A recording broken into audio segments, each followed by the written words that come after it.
A continuación, para dar inicio al seminario, quisiera presentar a la expositora del día de hoy. La docente que impartirá la presente sesión es María Jesús Salas, psicóloga de la Universidad Nacional Andrés Bello.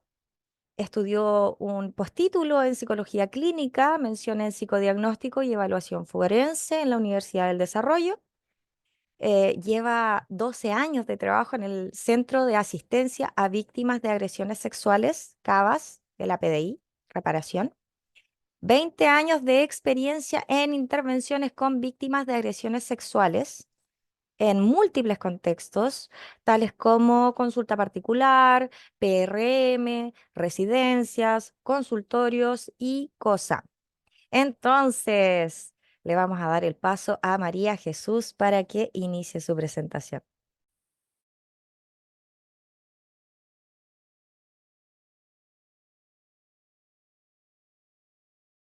Ahora sí, gracias Trini. Ya. Por acá pueden escuchar un gato de repente. En el audio de la Trini puede ser un gallo, por acá puede ser un gato que anda dando vueltas. ¿Cómo están? Espero que bien. Sé que están silenciadas, así que no las tengo ahí para poder hablar. Vamos a compartir entonces. Y bien, vamos entonces hoy día a hablar sobre teoría o un modelo explicativo en realidad de los fenómenos de las agresiones sexuales, el cual se enmarca, por supuesto, dentro de las temáticas que vamos a revisar, como dijo Trini, en nuestro diplomado, que es la cuarta versión que vamos a hacer ya este año, que es un diplomado en intervención especializada en abuso sexual, donde trabajamos en el fondo en una comprensión como clínica, pero además con todo lo importante que sabemos en estos fenómenos de lo psicojurídico también, ¿no? O sea, perdón, lo sociojurídico, ¿no? Entonces, es un diplomado que contempla el abordaje desde estos tres lugares distintos, ¿no? Dentro de las cosas que trabajamos obviamente en el diplomado tiene que ver con una forma en el fondo de poder entender a qué se refiere como este apartado que dentro del trauma y dentro de los fenómenos que conocemos como todo aquello que uno piensa cuando dice estos fenómenos traumáticos, es la especificidad en el fondo de las agresiones sexuales, ¿no? Que sin duda lo instalan en un tipo de trauma particular, distinto, y hoy, a propósito de lo que vamos a revisar, vamos a ir viendo un poquitito de qué se trata esta, por una parte, complejidad y por otra parte, distinción respecto de otras vivencias traumáticas, ¿no? Entonces, vamos a revisar de qué se trata este modelo traumatogénico, ¿no? Que tiene que ver con las dinámicas traumatogénicas.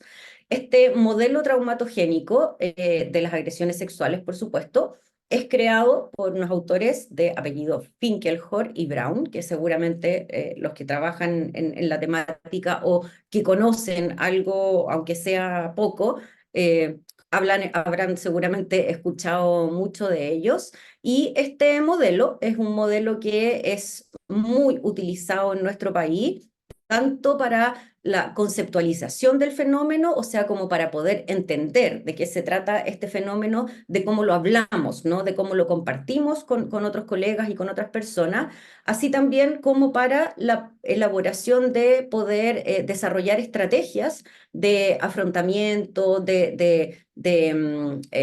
reparación, aunque sabemos que la palabra reparación tiene sus reparos, pero de la reparación del daño que se causa producto de haber sufrido una experiencia traumática como esta, ¿no?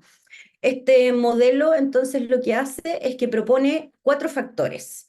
Estos cuatro factores van a ser los que van a estar a la base de estas, en el fondo, dinámicas traumatogénicas que se generan producto de la agresión. O sea, hay una situación que es una situación de la agresión sexual y el hecho de que exista esta agresión sexual va a desarrollar o va a permitir que se desarrolle en la mayoría de los casos, sin atreverme a decir en todos porque siempre hay excepciones, pero en la mayoría de los casos, a que se instalen estas dinámicas de funcionamiento, ¿no? Entonces, una vez que ocurre una vivencia de agresión sexual, el desarrollo de la sintomatología que se va a ir dando tiene que ver con estas dinámicas y también con la forma en que el psiquismo de quien recibe de alguna manera esta situación de agresión sexual se va desestructurando, ¿no? Entonces, estas dinámicas nos van a dar luces de cómo ocurre este proceso y de qué ocurre en este proceso, ¿no?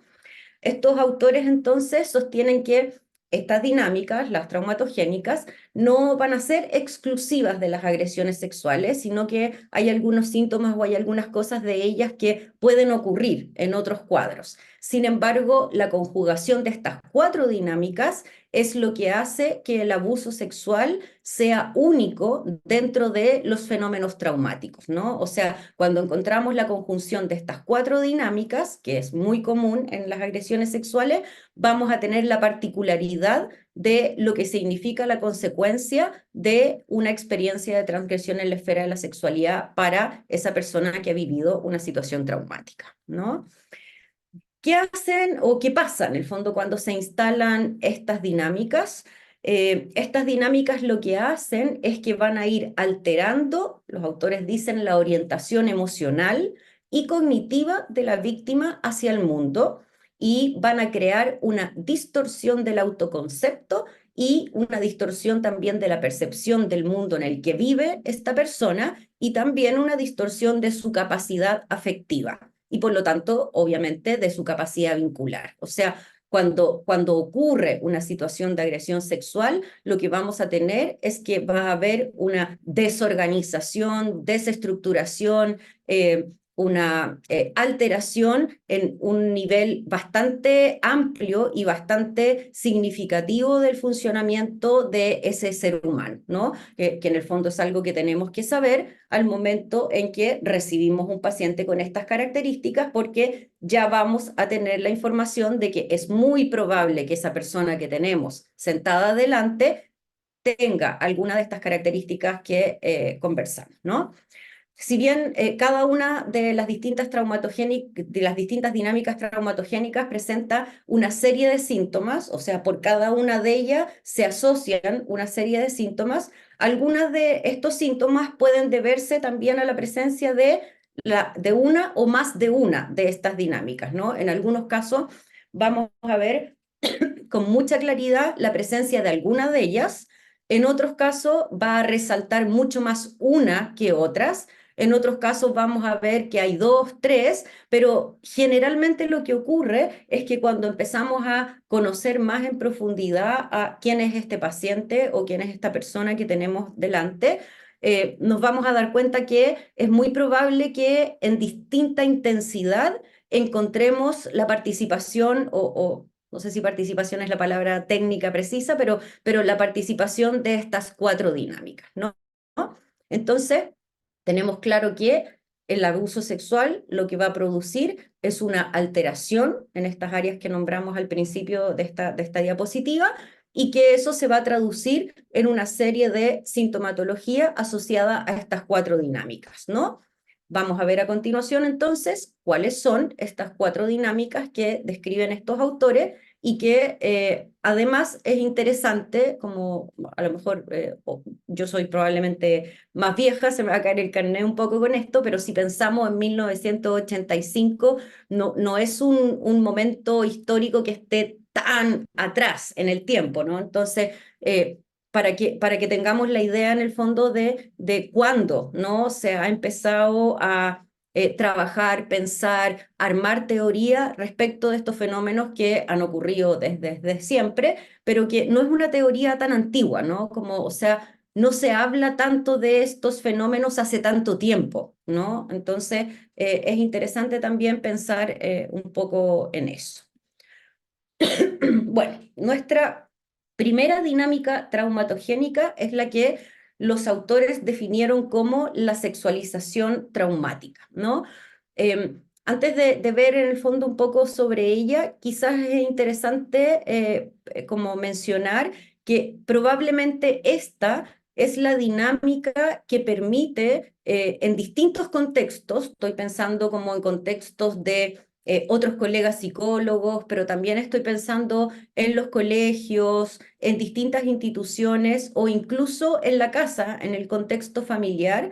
Probablemente la presencia de la dinámica de la sexualización traumática es la que nos permite un punto de entrada más claro, ¿no? O es lo que permite, dicho de una manera muy coloquial, lo que a las personas les permite parar las antenas con mayor claridad respecto de que pudiese ser que algo le está ocurriendo a el niño o a esta persona que eventualmente puede ser una víctima, ¿no? Es una de las dinámicas que es más fácil de identificar para el contexto. Sin embargo, es importante también, y ahí hay que poner paños fríos como en todas las cosas, no porque exista una alteración en el desarrollo psicosexual de un niño o de una persona, necesariamente vamos a decirle a los padres o a los cuidadores de este niño que hay una situación de agresión sexual, ¿no? Eso, por supuesto, que puede llegar a ser devastador para el aparato psíquico de cualquier persona, ¿no? De los cuidadores. Entonces, si bien vamos a pensar en que hay una hipótesis que tenemos que considerar asociada a que puede ser que esté ocurriendo algo así, no necesariamente la única explicación para la presencia de esta dinámica tiene que ser el abuso sexual, ¿no? Entonces, tenemos que tener ahí cuidado con eso. ¿Qué pasa con la sexualización traumática? ¿Cómo ocurre en el fondo que se instala esta dinámica? Los autores proponen que la sexualización traumática se refiere a un proceso en el que la sexualidad del niño se va conformando y se va desarrollando de una forma que es inapropiada y disfuncional. Inapropiada y disfuncional, por supuesto, en torno a el desarrollo psicosexual que debería tener ese niño en particular, ¿no? Por lo tanto, vamos a asumir que en algún caso, un niño de 3 años que presente cierta sintomatología no puede ser ponderada esa sintomatología de igual manera que en un niño que tiene 11 años, ¿no? Entonces, eh, obviamente que la alteración que se vaya desarrollando siempre es en función del rango de desarrollo que tiene ese niño o esa niña. Por lo tanto, tenemos que conocer de desarrollo como línea base, ¿no? Para poder ver que hay una alteración, necesitamos saber cuál es el desarrollo normal, ¿ya? Entonces, este proceso va conformando y desarrollando la sexualidad de una forma inapropiada y disfuncional. Los autores hablan de que el monto y tipo de sexualización traumática va a variar dramáticamente o puede variar dramáticamente de un caso a otro, dependiendo de las características que tenga la interacción de transgresión. Sabemos que no todas las transgresiones son iguales, sabemos que no todos los agresores actúan de la misma manera y por otra parte también sabemos que no todas las víctimas o todas las personas que han vivido situaciones de agresiones sexuales presentan el mismo desarrollo psíquico y tampoco en términos de estructura o etcétera, ¿no? Entonces, si conjugamos estos distintos factores de cómo se va a ir dando esta interacción, podemos tener que hay tipos de sexualización traumáticas que pueden ir variando efectivamente de un caso a otro caso.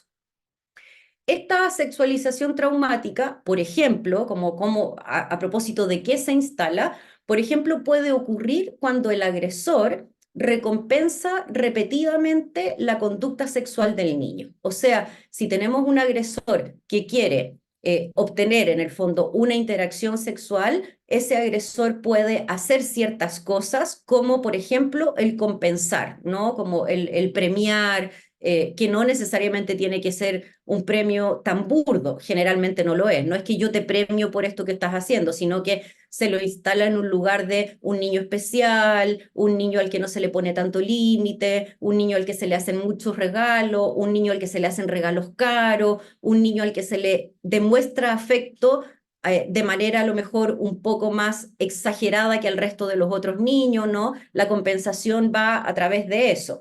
Y en la medida en que esa compensación vaya repitiéndose en el tiempo y el niño entienda que está asociada a lograr esa interacción, se puede ir instalando, por supuesto, con mucha más brutalidad, podríamos decir, la dinámica de la sexualización traumática, ¿no?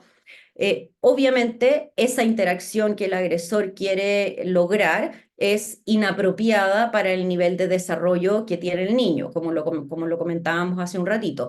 Y de ahí entonces se entiende que se va a generar sintomatología, ¿no? O sea, va a haber una perturbación en tanto eso que se evoca o esa interacción a la cual al niño se lo expone es algo para lo cual el aparato psíquico de ese niño y su cuerpo no están preparados, ¿no? Entonces va a empezar a generar sintomatología en torno a ello, ¿no? Así, los autores dicen también que hay una diferencia, y efectivamente la hay, uno la observa, en los casos en que el abusador intenta evocar la respuesta sexual del niño y que en esos casos existe también un monto mucho mayor de sexualización traumática que en los casos en los cuales el agresor necesita, perdón lo coloquial y perdón el tema, pero no hay muchas formas muy sutiles de hablar de algo tan brutal, ¿no? Pero es distinto que el agresor no necesite que el niño haga nada para satisfacer su necesidad sexual, porque ahí no hay una estimulación o una evocación de una respuesta sexual por parte del niño. Sin embargo, cuando el agresor necesita evocar una respuesta sexual del niño, obviamente los montos de sexualización traumática en ese niño van a ser mucho mayores que en un niño que no ha sido estimulado para evocar una respuesta, ¿no? Como para que su cuerpo no se excite, para que su cuerpo, a eso nos referimos con evocar una respuesta sexual del niño, ¿no? Entonces, a propósito de qué es lo que va a ir ocurriendo cuando se instala o qué es lo que puede, porque aquí elegimos algunas, ¿no? Pero obviamente en el diplomado vamos a profundizar mucho más, pero ¿qué cosas podemos encontrar como consecuencia de la instalación de esta dinámica? Podemos encontrar niños que tienen preocupaciones sexuales que no van a ser normativas, o sea, que no van a estar dentro de la etapa del desarrollo que están cursando. Vamos a encontrar conductas sexuales que vienen desde lo traumático, por ejemplo, una autoestimulación que no es la autoestimulación normativa de descubrimiento, sino una autoestimulación que muchas veces tiene características de compulsión o características de una autoestimulación con elementos o con formas que son más bien propias del mundo adulto y no de la etapa del desarrollo que ese niño cursa.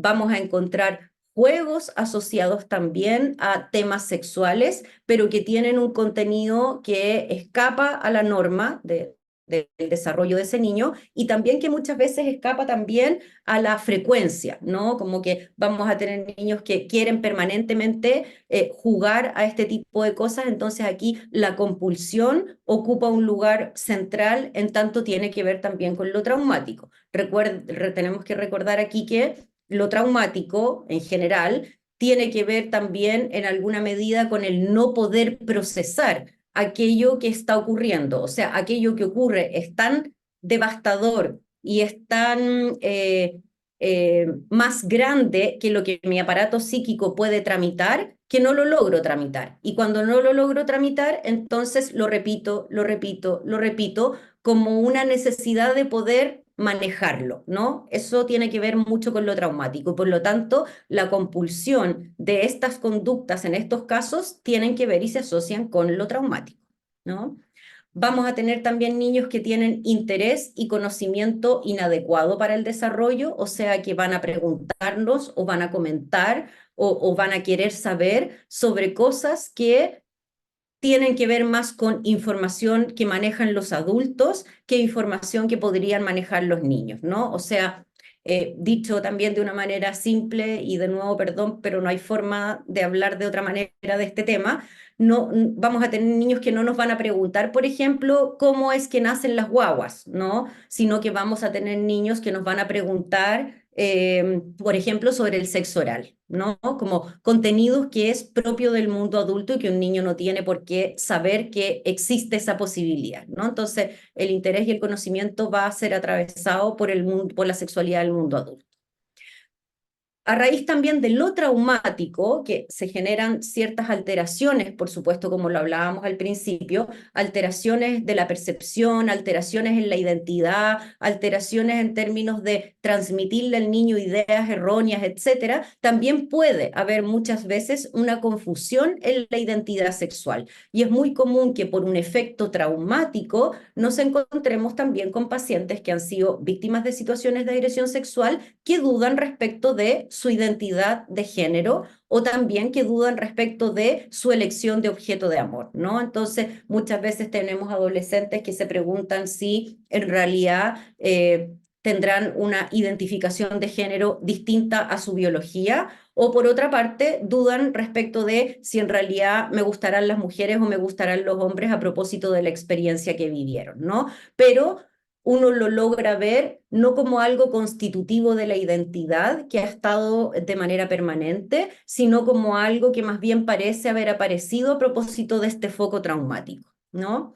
Entonces también podemos tener confusión en las normas o en los estándares sexuales, ¿no? O sea, muchas veces los niños creen, esta es un ejemplo de cómo esto se presenta con mucha frecuencia, que muchas veces los niños creen que la expresión afectiva hacia otro está necesariamente atravesada por un intercambio sexual. Entonces, cuando ellos quieren demostrar afecto a alguien que es significativo, muchas veces su gesto tiene que ver con una acción sexual. Entonces, no entienden que la forma de entregar afecto no necesariamente pasa por la sexualidad y tenemos niños que tienen conductas sexuales con otros adultos a modo de haber entendido que esa es la forma de recibir afecto y por supuesto también de entregarlo, ¿no?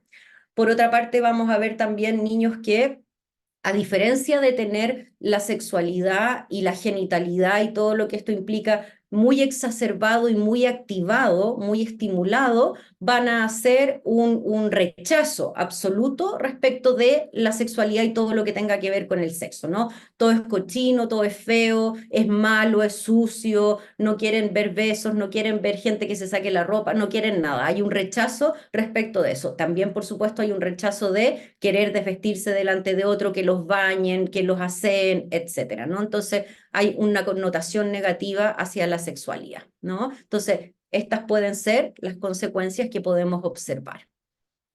La segunda dinámica es la dinámica de la traición.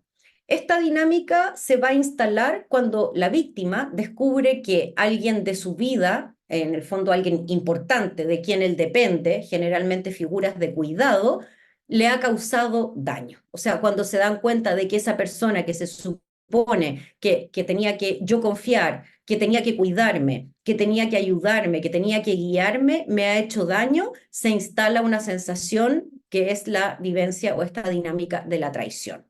Las víctimas pueden además experimentar esta sensación de traición respecto de estas personas, no solo en relación a haber sido agredidos sexualmente por alguno de ellos, sino también en relación a otros significativos cuando estos otros no han podido o no han querido protegerlos o no les han creído respecto de lo que les ha pasado, ¿no? Entonces, además de que la persona que se supone que me tenía que cuidar me hizo daño, los otros no se pudieron dar cuenta o no quisieron hacer nada cuando se dieron cuenta, que son casos distintos, pero igual alimentan la vivencia de traición con la cual uno tiene que trabajar por parte de estos chicos, ¿no? Posterior a que han hecho el esfuerzo, ¿no?, de develar que les ha estado ocurriendo una situación de agresión sexual, el hecho de que no le den credibilidad a lo que está contando o que minimicen lo que están contando, también puede generar, por supuesto, una sensación de traición, ¿no? O sea, me costó tanto hablar de esto y ahora no me creen, o me costó tanto hablar de esto y en realidad como que nadie hace mucho nada, como que a nadie le parece que esto es grave, o incluso a veces me culpan a mí por lo que pasó, ¿no? Como que es muy común en los adolescentes o en las adolescentes esto de cómo se viste, de que no se cuida, estos mitos o estas frases que uno escucha ahí que de repente un poco se nos aprieta como el corazón, pero que de alguna u otra manera alimentan sin duda esta dinámica de la traición en relación a su entorno. ¿Qué pasa cuando ocurre esto? En el fondo, ¿qué podemos ver? Observamos que a propósito de la instalación de esta dinámica, vemos la presencia de mucho dolor psíquico respecto de obviamente las figuras importantes de la vida de este niño, elementos depresivos asociados a la pérdida, ¿no? De estas figuras que se supone que me tienen que cuidar y proteger. Entonces, aparecen muchos elementos asociados a cosas depresivas y dolorosas, ¿no? Estas víctimas sufren una sensación como de desesperanza, como de desencantamiento y de desilusión respecto de las personas significativas, ¿no? Y junto además con esto puede aparecer una necesidad importante de parte de estos niños en encontrar otra figura en la cual sí pueda yo confiar, ¿no? Entonces, muchas veces nos llegan niños que vienen como ávidos de generar un vínculo rápidamente y que son bien pegotes y que son bien aduladores y que quieren que uno los quiera, porque en el fondo detrás de eso hay una necesidad profunda de generar un vínculo de confianza con otro adulto, ¿no? Cuando estas víctimas en el fondo crecen, muchas veces podemos ver en la adultez la expresión de esta dinámica a través de la imposibilidad o una dificultad muy grande en poder establecer relaciones de confianza y relaciones íntimas con otra persona, ¿no? Siempre la relación está atravesada por la sospecha o la suspicacia de que en algún momento esa persona te va a traicionar. Entonces, les cuesta mucho establecer vínculos de confianza en la adultez, ¿no? También se puede como manifestar a través de, en vez de buscar generar un vínculo cercano nuevo, un rechazo hacia cualquier tipo de vinculación, ¿no? Es como que si las personas que me tenían que cuidar y proteger me dañaron, no me creyeron, no me ayudaron, entonces, ¿qué me queda para el resto? Y por lo tanto generan una vinculación, si es que pudiésemos decirlo, pero basada en la hostilidad, en el rechazo, en la rabia, y son personas que se empiezan a aislar y a tener cierta aversión a desarrollar relaciones interpersonales íntimas, ¿no? Porque sienten que ese terreno, obviamente, es demasiado amenazante.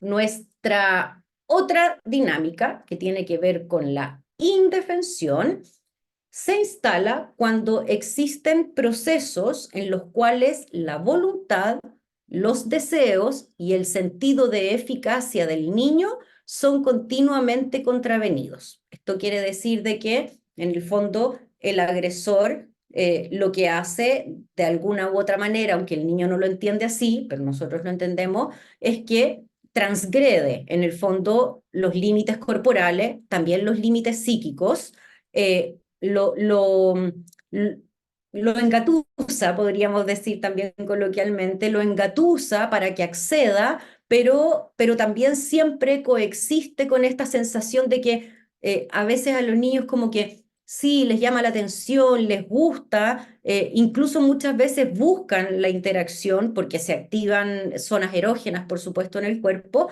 pero llega un momento donde igual esto empieza a generar un grado de perturbación que tiene que ver con que efectivamente este niño no está preparado para acceder a este tipo de interacción y se empieza a instalar esta cosa como de me gustaba, pero no me gustaba y yo no quería, pero igual quería, entonces igual hay una sensación de transgresión o de contravenir la voluntad de ese niño que no es capaz, por supuesto, de expresar con claridad el que de alguna u otra manera esto que está pasando le perturba, ¿no? Entonces, cuando eso ocurre sucesivamente, el niño va quedando en una sensación de indefensión, ¿no? De da lo mismo lo que haga, lo que sienta, lo que piense, igual me va a pasar esto que me está pasando, ¿no?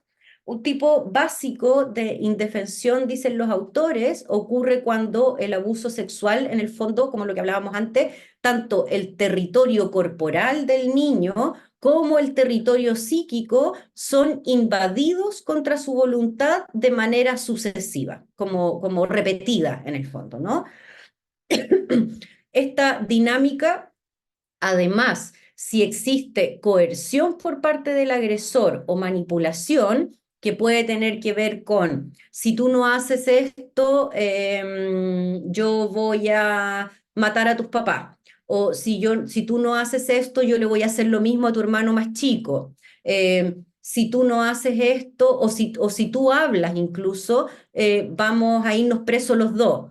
O si tú hablas de esto, yo voy a tener que contar que a ti también te gustaba y tú me buscabas y que en realidad el que quiere hacer esto eres tú y no yo, ¿no? Entonces, cuando además se le instala este tipo de dinámicas que son coercitivas en el fondo para lograr que el niño efectivamente acceda, la dinámica de la indefensión, por supuesto, aumenta, ¿no? Porque el niño se siente copartícipe de la situación. Entonces, es como yo no puedo hablar de esto si a mí también me gustaba. O yo no puedo hablar de esto porque si yo hablo, por ejemplo, a mi mamá o a mi papá, no sé, los van a matar. Entonces, obviamente va cristalizando la sensación de no poder hacer nada con lo que me está pasando.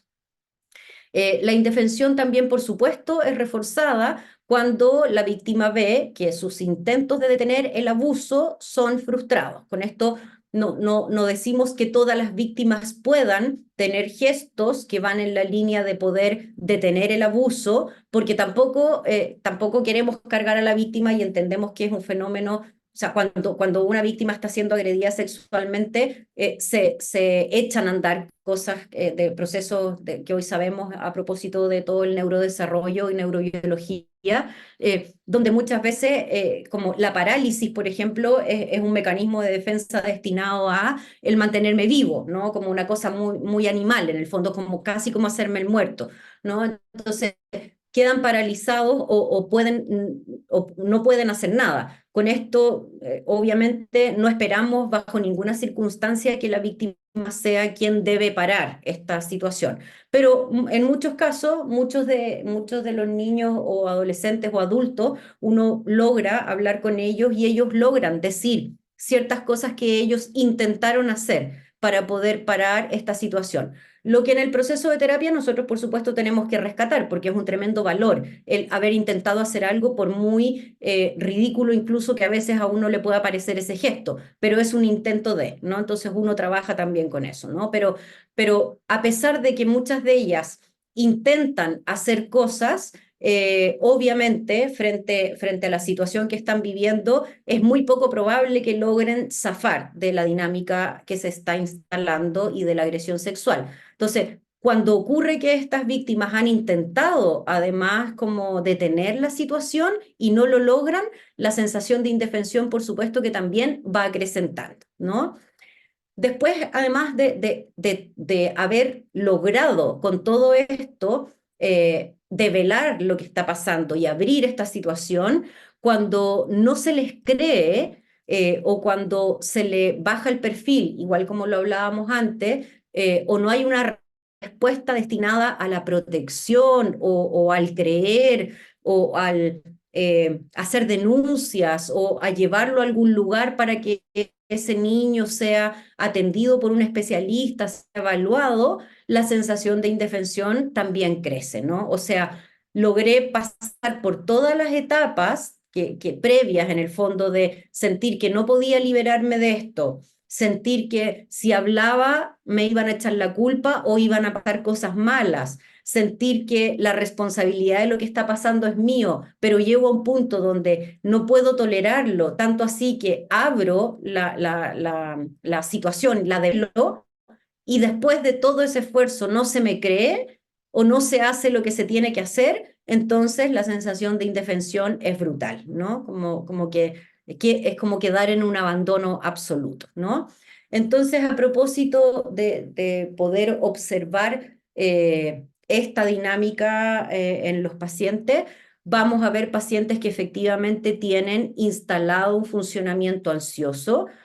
Ansioso, obviamente, como lo conocemos, que tiene que ver con el temor permanente a algo que va a ocurrir, ¿no? Como que como si quedase activado, y de hecho queda activado, está demostrado en las víctimas que han vivido situaciones reiteradas de agresión sexual, queda activada la amígdala con la función de estar hipervigilante a todo lo que ocurre en el entorno, porque hay que estar atento a cualquier cosa mala que pueda ocurrir para yo poder reaccionar, ¿no? Entonces, el miedo y la ansiedad es algo que acompaña al funcionamiento de muchas de las víctimas de manera permanente, ¿no? La sensación de no poder controlar eventos de su vida es una sensación también muy común, ¿no?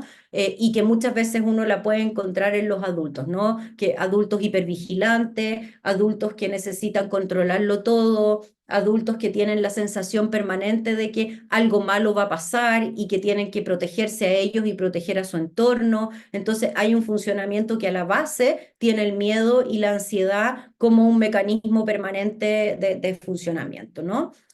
A raíz de esto, obviamente podemos encontrar, y es muy común en los niños pequeños que cuando llegan a atenderse, eh, y los papás describen en el fondo como la presencia de pesadillas, ¿no? Que generalmente pesadillas donde los padres escuchan cuando están dormidos como que pueden entrar a robar, que se los van a robar a ellos, que les van a hacer algo malo, que gritan defendiéndose de algo, como obviamente en la misma línea de la sensación de una situación de agresión, pero de una situación de peligro, ¿no? Como simbolizada a través de situaciones de peligro distintas. Vamos a observar también funcionamientos fóbicos, que al principio pueden estar dados hacia una situación puntual, como por ejemplo los hombres adultos, si es que el agresor es un hombre adulto, pero que si no se trabaja y que en casos más graves puede ir generalizando este funcionamiento fóbico, obviamente, a distintas cosas, ¿no? Entonces, al principio son los hombres adultos, después son los hombres en general, después son, no sé, todas las conductas o todos los lugares por donde yo anduve o en algún momento estuve con esa persona y entonces ya no puedo ir tampoco a esos lugares y después esos lugares que se relacionan con otros lugares donde yo no estuve con esa persona, pero sí se relaciona con el lugar donde yo estuve con esa persona, también me empiezan a dar miedo, ¿no? Entonces se empieza a instalar un funcionamiento fóbico importante. La hipervigilancia que hablábamos hace un rato es como niños que están activados permanentemente en percibir detalles, detalles que a veces, o sea, obviamente una persona que no ha vivido una situación así y que tampoco está pasando por un proceso así, obviamente son inadvertidos, ¿no? Entonces, a veces hay niños que te dicen, ¿qué fue ese ruido de afuera? O qué estás anotando, están atentos a todo, ¿no? Y de repente uno no se ha dado cuenta del ruido de afuera o de algo que pasó y ellos sí se dan cuenta de todo esto, ¿no? Entonces, se pueden imaginar también las consecuencias que tiene eso para el funcionamiento del ser humano, ¿no? Es un desgaste de energía permanente, es un agote permanente también para ellos, es una angustia permanente que va generando o encadena otras situaciones también complejas, ¿no? Vamos a ver también niños que tienen conductas adhesivas en función de adherirse a otro para que ese otro, que generalmente es un adulto, en otras ocasiones pueden ser niños, amigos o alguien, pero como que se pegotean a ese adulto para que ese adulto haga las veces de cuidarlo, estar atento, protegerlo. En el fondo, sin él, a mí me van a pasar cosas malas, ¿no? Entonces, se generan estas conductas adhesivas y también tenemos muchas conductas de somatización, ¿no? Dolores de cabeza, dolores de estómago, dolores en distintas zonas del cuerpo que muchas veces llevan incluso a los padres a consultar una y otra vez a las urgencias y que no tienen ningún asidero como médico biológico en el fondo, ¿no? Que es algo somático y que da cuenta en el fondo de poder de la necesidad de poder instalar el dolor psíquico en alguna parte del cuerpo, ¿no? Por otra, por otra parte también, perdón,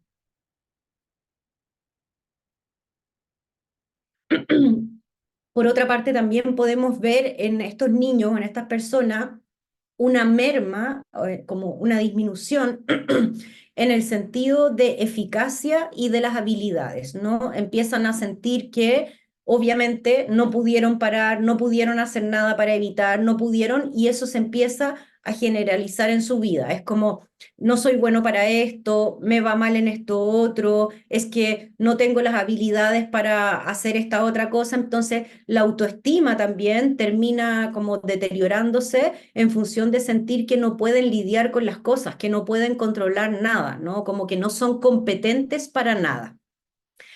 Y una de las como ideas o cosas o síntomas que uno puede ver que son más desalentadores y más dolorosos también, es que muchas veces uno encuentra la sensación o la idea en estas personas de que tienen expectativas de que en algún momento de su vida siempre los van a revictimizar, ¿no? O les va a volver a pasar lo mismo. Y muchas veces efectivamente les vuelve a pasar lo mismo, o efectivamente también piensan que la gente les va a hacer daño permanentemente, que les va a ir mal permanentemente, que los van a estafar, que los van a engañar, que les van a mentir, etcétera, ¿no? Entonces hay una sensación, un sentimiento de impotencia y de desesperación bien significativo, ¿no? Se instala, por supuesto, sintomatología en la línea de lo depresivo, y muchas veces los intentos de suicidio en niños pequeñitos que los vemos y en adolescentes aparecen como la idea de escapar de esta sensación horrorosa que tienen de que no van a poder hacer nada para escapar de la victimización, ¿no? Entonces el suicidio aparece como una idea de poder escapar a esto, ¿no? Y obviamente como funcionan desde esta percepción de que obviamente van a ser victimizados nuevamente, son percibidos con mucha habilidad por muchos agresores y efectivamente son no sé decirlo, o sea, no se me ocurre en este momento decirlo de otra manera, pero una muy buena víctima, y por lo tanto muchos de ellos vuelven a ser victimizados en su historia de vida, ¿no? Y tenemos pacientes que han tenido 3, 4 historias de victimización.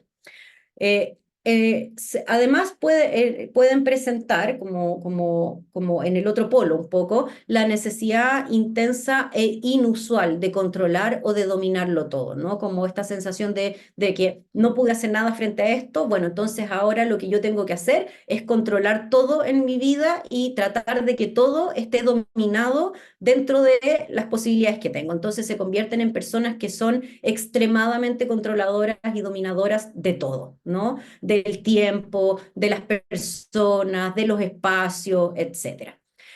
Aparecen también o pueden aparecer también algunos comportamientos agresivos y algunos comportamientos delictuales que tienen que ver con la necesidad de volver a sentirme con el poder que perdí en la situación de la agresión, ¿no? En la situación de la agresión me transgredieron, hicieron conmigo lo que quisieron sin que yo pudiera evitarlo, y ahora como mecanismo lo que hago yo es hacer eso mismo. ¿Para qué? No porque yo sea malo, no porque yo quiera hacerle daño a otras personas, sino porque necesito poder sentir que de alguna u otra manera la sensación de control la puedo recobrar, ¿no? Entonces, muchas veces estas víctimas llegan a reeditar las situaciones de abuso con otros niños o con otras personas, no porque se hayan convertido en abusadores, que eso es uno como de los mitos más importantes, sino justamente por el salirse de esta vivencia de la víctima y poder recobrar la sensación de control. Ahora soy yo el que tengo el control de la situación, ¿no?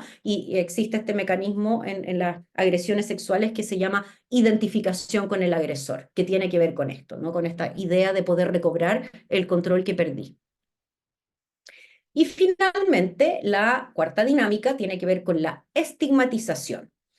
Esta dinámica se instala gracias a las connotaciones negativas que le son transmitidas al niño, tales como, por ejemplo, que tiene la culpa de lo que está pasando, como que si le gusta o está haciendo eso con este adulto es porque es malo, como que en el fondo el adulto se instala en el lugar como del pasivo, ¿no? Es como tú haces esto conmigo, tú eres malo, ¿no? o los demás no van a entender esto que está pasando porque hay que silenciarlo, esto es un secreto entre tú y yo, y se los va cargando también como de vergüenza, ¿no? Respecto de esto de esta interacción donde obviamente el agresor le hace entender al niño que es él el que inicia, él el que estimula, él el que provoca, entonces empieza a instalarse esta idea de que ellos son los malos, ellos son los que quieren hacer esto, ellos son los sucios, etcétera, ¿no? Esta idea se puede transmitir directamente, como con verbalizaciones, y donde el agresor literalmente culpa a la víctima de lo que está ocurriendo, ¿no?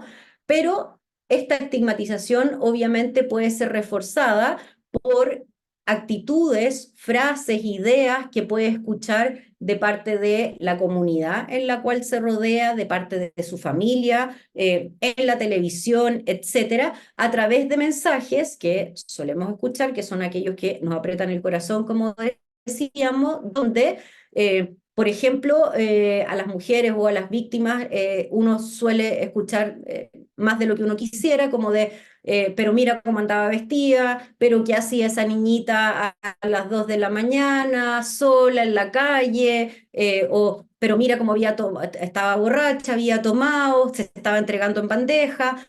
Entonces, las víctimas cuando no han develado y escuchan este tipo de situaciones, por supuesto que alimentan la sensación de que la culpable o el culpable de lo que pasó son ellos, ¿no? Y obviamente el silenciamiento también se instala, ¿no? Ahí se instala el silenciamiento, como decíamos, a propósito de la instalación de la dinámica del secreto que impone el agresor, con mensajes que va obviamente alimentando sucesivamente para que se vaya acrecentando esta sensación en la víctima, ¿no? Entonces, el guardar el secreto de haber sido víctima puede incrementar el sentimiento de esta estigmatización que vemos y por el contrario, cuando logran develar la situación, pero además de develar la situación, se dan cuenta de que no son los únicos que han vivido una situación así, que no son los únicos al cual le dijeron cierta cosa, que no son los únicos al cual en algún momento le pareció un juego entretenido, pero después ya no le gustó, al cual, etcétera. Cuando empiezan a encontrar en otros situaciones similares a las que ellos pensaron que solo les ocurría a ellos, va desapareciendo la sensación de estigmatización y aparece mucho más la idea de que se dan cuenta de que esta es una estrategia de parte de la víctima, perdón, de parte del agresor, para poder lograr el cometido, que es, por una parte, agredirlo sexualmente y por otra, silenciarlo, ¿no? Entonces, en esta dinámica de la estigmatización, por ejemplo, las instancias de terapia grupal cobran un valor fundamental, ¿no? Al compartir esta experiencia con otros, es un alivio tremendo para muchas de estas víctimas, ¿no? ¿Qué consecuencias podemos tener cuando vemos la dinámica de la estigmatización? Vemos una sensación, por supuesto, de baja autoestima y un resultado en el fondo de una creencia equivocada de que soy el único que ha vivido una experiencia como esta, ¿no? Como que esto que me pasó, por ejemplo, con mi papá o con mi tío, no le ha pasado a nadie más, ¿no? Porque obviamente las personas no hablan abiertamente de esta situación, por eso también es importante hablar abiertamente de que estas cosas pasan. La información para los niños es tremendamente relevante en este aspecto. Pero obviamente como no es algo que la gente ande conversando abiertamente, los niños cargan o los adolescentes cargan con esta idea de que es algo que solo les ha pasado a ellos y que no lo abren porque es muy raro, nadie me va a entender, ¿no? Entonces, obviamente sienten que son los únicos que han vivido una experiencia abusiva y que los otros no van a entender y lo van a rechazar por lo que está viviendo. Y eso hace que se queden callados.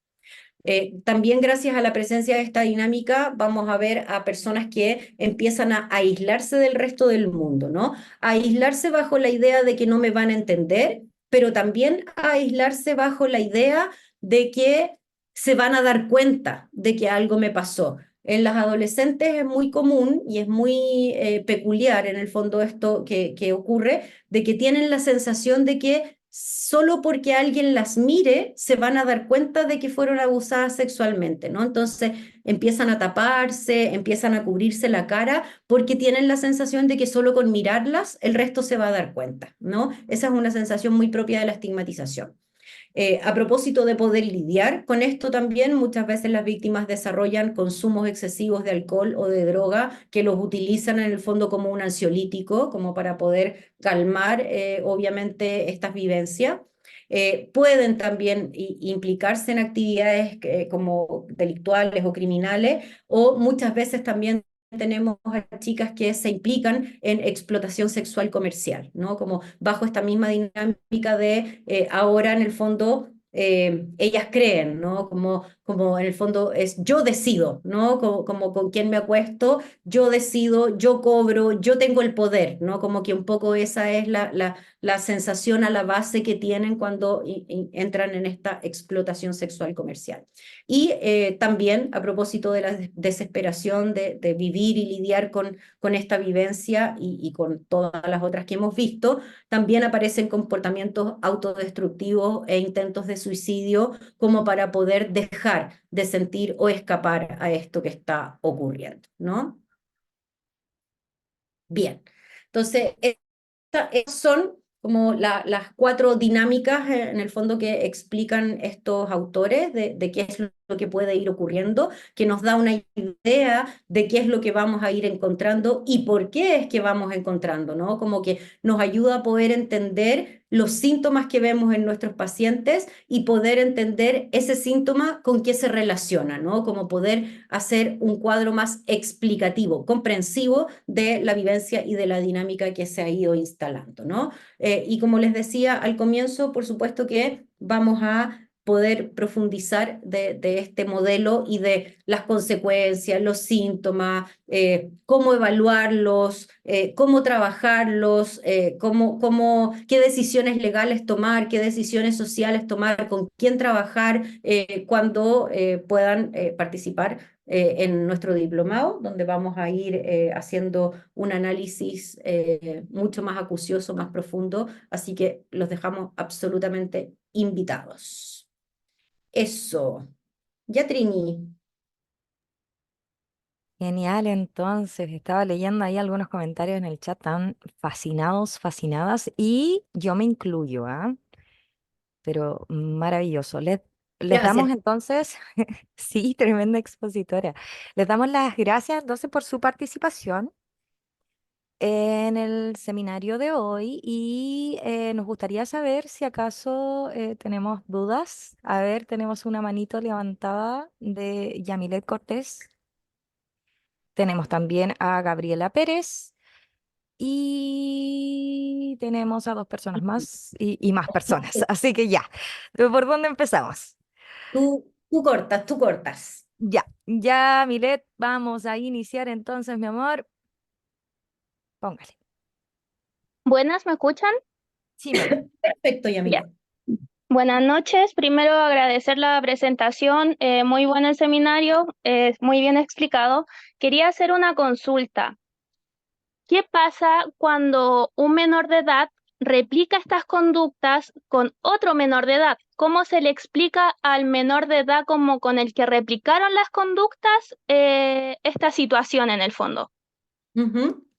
Bueno, es una de las situaciones, yo creo, más complejas, como de las que nos toca un poco sortear en la clínica de las agresiones sexuales, cuando tenemos a niños, o sea, menores de edad, como dices tú, que tienen conductas que de alguna u otra manera hacen sentir a un tercer niño como una víctima de una situación de transgresión en la esfera de la sexualidad, porque el niño más pequeño con el que se repliega, perdón, con el que se replica esta conducta, muchas veces tiene la vivencia de haber sido víctima de una situación de agresión sexual, por supuesto. Entonces, en este caso, lo que tenemos que hacer es entender que los dos niños son niños que están siendo vulnerados en sus derechos, en términos de que los dos niños están viviendo situaciones que no deberían vivir, que son un daño y que tienen que ver con daños asociados a la esfera de la sexualidad. En ese caso, lo que hacemos es que hacemos una medida de protección en tribunales de familia, porque no podemos hacer una denuncia en tanto no hay un mayor de edad. Los entendemos a los dos como niños que son víctimas y sujetos de derecho de protección.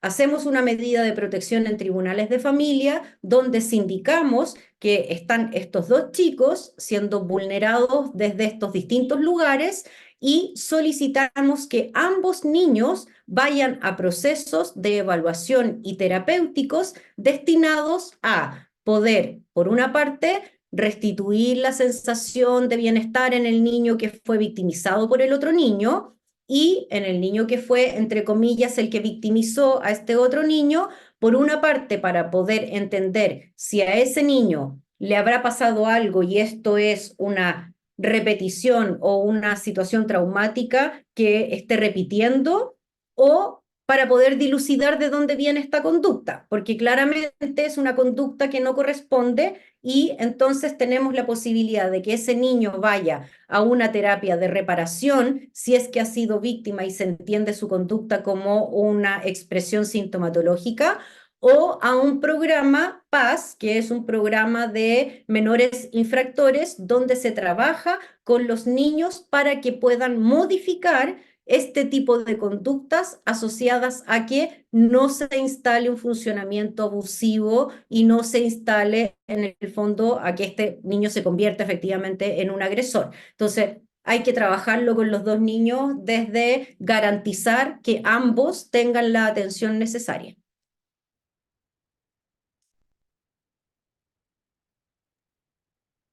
Genial. Estaba leyendo también en el chat, creo que eso contesta una pregunta que estaba por ahí de Margot Winao, que nos preguntaba igual cómo podemos impactar de manera positiva la vida de víctimas de abuso, ¿cierto? Y cómo los podemos hacer sentir más acompañados, más comprendidos y todo lo necesario, ¿cierto? Ya, seguimos con Gabriela Pérez, entonces, Cielito, te escuchamos. Hola, buenas noches. Bueno, yo quería hacer dos preguntas de dos casitos en los que, bueno, yo trabajo en materia de protección de niños, niñas y adolescentes acá en mi país. Y bueno, yo tuve dos casos en particular. Uno de una niña de 9 años, donde había mucha fantasía en el relato. ¿Cómo diferenciar lo que vendría siendo una fantasía o una magnificación de lo que ha ocurrido con lo de la realidad? Porque de hecho ella me hablaba de que la habían drogado, de que le inyectaban cosas, cosa que obviamente le mandé a hacer un examen toxicológico y todo eso, todo bien. Y el otro casito es que tuve un caso de abuso sexual y esta niña se autoagredía, ¿ok? Precisamente en la zona íntima. Ujú.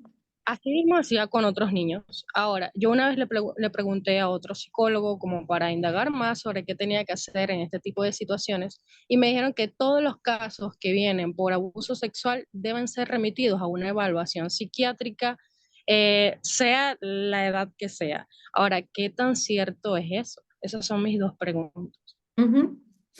Ya, respecto de la primera, bueno, es parte es parte del variopinto con el que uno tiene que, por supuesto, lidiar en esta clínica, ¿no? Y es una clínica que es una clínica compleja, donde como podíamos ver al principio, efectivamente, hay alteraciones en la percepción, hay alteraciones importantes en el psiquismo de nuestros pacientes. Ahora, cuando el paciente trae fantasías a propósito de algo, y que en muchos casos pueden ser fantasías, como dices tú, si es que uno lo logra corroborar, pero en otros casos, aunque sea muy telenovesco, puede ser verdad también, ¿no? Uno no deja de sorprenderse con las cosas que pueden hacer las personas, lamentablemente, ¿no? Entonces, Hay que tener mucho ojo con eso. Ahora, independiente de cualquiera de las dos situaciones, uno tiene que trabajar con la fantasía del paciente, ¿no? Como explorar de qué se trata, explorar por qué aparece esa fantasía. Quizás esa fantasía está al servicio de poder explicar otras cosas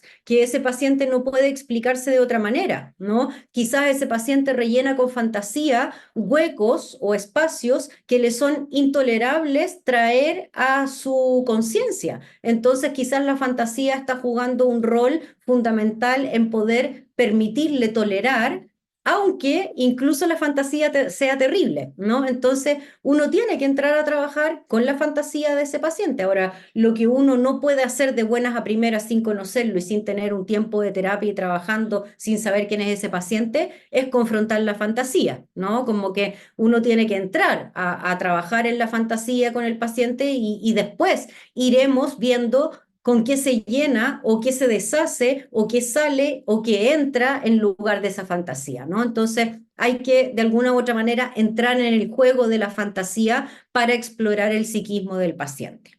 Respecto de la segunda pregunta, hay distintas posturas, ¿no? Hay autores como Barudi, seguramente lo deben conocer, obviamente que él en su formación de traumoterapia, él habla de tres ejes fundamentales para atender trauma. Y uno de esos ejes es la medicación. Para él, sí o sí, un paciente traumatizado a fin de cortar los circuitos que se activan a propósito de la neurobiología y el neurodesarrollo que hoy día entendemos, para él es fundamental la farmacología, ¿no? Hay otros autores que piensan que no. Sin embargo, de los cortes y de las autolesiones, en ese caso, sí o sí, y no solo en agresiones sexuales, sí o sí, frente a autolesiones y cortes, uno tiene que hacer una interconsulta psiquiátrica, ¿no? Cortes, ideación suicida, autolesiones, lesiones a otro, fundamental consulta psiquiátrica. Entonces, frente a lo que me planteas, sí, de todas maneras, consulta psiquiátrica. ¿Quién más?